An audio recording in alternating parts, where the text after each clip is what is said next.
Udaipur, we found that, in fact, all the locations we needed, we were able to find within a sort of 10 or 15-minute drive of the hotel in the center of Udaipur. I mean, it was the most extraordinary piece of luck. India is such a big and vast place, and transportation is so difficult that it's good to find a location that'll fit all of your requirements. It was obvious that within an hour of being there that this was the place that George MacDonald Fraser had written about. There was the floating palace on the lake. Peter Lamont and myself immediately got our heads together and we thought that we could make that into Octopussy's palace. At that time, the Maharana, who is like the king of kings, he's above a Maharaja, he was just converting part of his palace into it was called the Shivnivas Palace Hotel. Very sumptuous suites. They're really for people on special holidays. A lot of the main unit members stayed there, and I was the very first guest. And I think I was the first one to check out as well. In the coming months, Lamont makes many trips back and forth from England to India. One almost proves to be his last. There was a message from the radio. It said, "Ladies and gentlemen, we're being hijacked to Lahore." And they sat in the heat on the tarmac for about 12 hours before it was resolved. I remember sitting next to this fellow, and he said, "What do you do?" So I said, "I work for James Bond." He said, "Have you got any of those gadgets with you?" The flight crew overcame the hijacker. And the captain put his arm around the back of the cabin door into the cockpit, grabbed the fire axe and smashed this fellow over the head.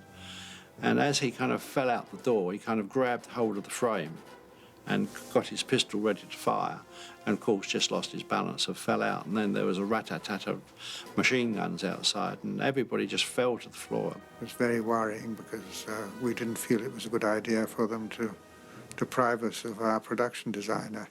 The filmmakers also face being deprived of their James Bond. By the 1980s, Roger Moore's multi-picture contract has expired. Now his deals are negotiated for one film only, with Moore always claiming that the current Bond will be his last. It was like a continuing game between Cubby, Roger, and presumably MGM. All about negotiations, you know. As pre-production on Octopussy commences, it seems that, indeed, For Your Eyes Only will be Moore's final Bond film. There was a lot of doubt whether Roger was going to do it or not. Other actors are tested for the role of James Bond, including Michael Billington, who had appeared in the pre-credits of The Spy Who Loved Me. Maud Adams is invited to Pinewood to screen test with another potential 007. I was asked if I would go to London and do a screen test. And then I found out that Roger had not signed up for the next Bond, and they were considering somebody new. You look surprised to see me. I thought you were expecting me. So you are Titania Romanova. My friends call me Tanya. Mine call me James Bond. It was an excellent test. But I think my mouth is too big. It's just the right size. For me, that is. Although he's an American, he's, sophisticated, kind of has a mid-Atlantic style about him. One of the first roles cast is that of the Secret Service's man in India. Cubby Broccoli was a great fan of tennis, and he used to come out and watch Wimbledon all the time. Armitage is asked to come to Pinewood for a screen test. In the back of my mind, I was thinking to myself, well, I'm going to do this simply because who else will be able to say, well, they worked Pinewood in the morning and played Wimbledon in the afternoon? But with Sean Connery set to do a rival Bond, the filmmakers take no chances. It can be kind of confusing. You have two Bonds going at the same time. There obviously were concerns. At the last moment, Roger Moore signs for his 6th outing as 007. Well, they've got a new young unknown actor called Roger Moore playing James Bond. In the end, Cubby really instinctively didn't really want to use an American playing Bond. But while Brolin fails to win a leading part in the film, Maud Adams is more fortunate. I didn't really understand until the day of the screen test that they were serious about me playing Octopussy. Of course, Maud Adams has the distinction of being the only leading lady to have appeared in 2 James Bond films. Roger loved her, always thought she was one of his best leading ladies, and Cubby thought she was fantastic. The things I've always said about Maud, it was always calm, always ready, very pleasant to work with. As the production date nears, other key roles are cast. Cubby was an old friend of Louis Jourdan, and they were socially very close. Louis Jourdan, what a gentleman. Such elegance that he brought to the production. He's a very suave man. Cubby always loved the way Louis would say, Octopussy. Octopussy. Octopussy. A relative newcomer wins the role of Magda. Christina Wayborn, I'd seen in a miniseries in America. She played Greta Garbo. They'd also seen a poster that I had done with a Bengal tiger, sitting on a Bengal tiger in sort of a Bondish-looking safari outfit.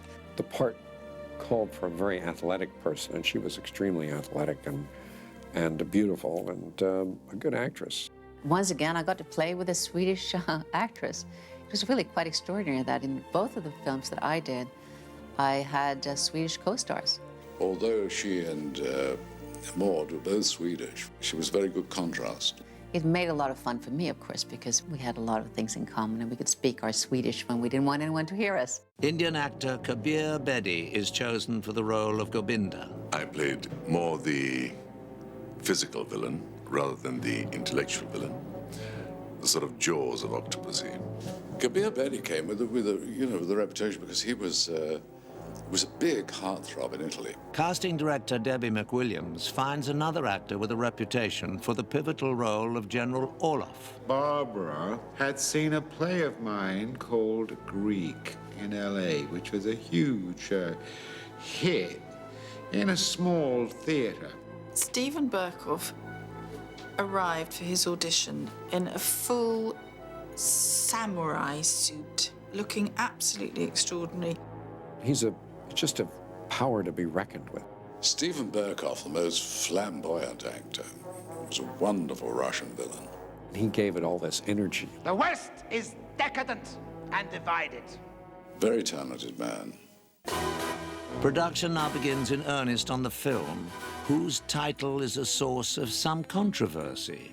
I did have some reservation about the name. I said, my God, I mean, that name as a title? For a long time, people said, oh, you're doing the next James Bond movie. What's the name of it? And I said, well, I don't know. I don't think they've named it yet. The lady interviewing me said, what is the title of the next Bond film? And I said, Octopussy. And she blushed, and she said, you have to be joking. And I said, why? What's wrong with Octopussy? There was a great debate about whether it would be acceptable by the censor in America. I mean, it was a name that Ian Fleming had given to one of his short stories, in actual fact. When I realized that Octopussy really was the title of one of his short stories, then I sort of accepted the name Octopussy. Once you get used to it, it's like, it's not so bad. On August the 10th, 1982, cameras roll at Germany's Berlin Wall. When we went to Berlin, it was at the height of the Cold War. It was before the wall came down. The whole time that we were filming, exactly like you saw in the newsreels, there were the East German guards with their binoculars looking down on what we were doing the whole time. The East German guards were very puzzled over all this, and it created a lot of diplomatic flack. There was no question of getting permission to actually go through Checkpoint Charlie with James Bond. The skeleton crew only shoots for a few days, but 007 leaves his mark. The following week, the first unit begins shooting at Pinewood, where Lois Maxwell finds a surprise waiting. They gave Miss Moneypenny a secretary for the first time. This is a very beautiful young girl, and obviously I'm going to be pushed out of the Bond films. She is as attractive and as charming. As I used to be? I was a little, sort of annoyed until I found that she was James Clavell's daughter, and her mother was April Stride, who had been a model with me in London when we were about 18. The first take goes less than smoothly. Take one. Roger came in the door. He said, oh, you're not Miss Moneypenny. I must say you become more beautiful every day. I am over here. Well, of course you are. And I said, let me introduce you to my new assistant, Miss Penelope Smallbush. Whereupon Roger tossed the carnations. He said, my God, Moneypenny, I know where your mind is at. The end of August finds the crew at RAF Northolt, filming the amazing pre-credits scene. The Beady Jet sequence had previously been scheduled for Moonraker. We'd seen these Beady Jets, and it was a great idea, and Corky Thornoff, who was the pilot, he came over to London and we had a chat about it. It was a real plane, yes, it was absolutely amazing. But getting the plane through the hangar requires some special effects magic.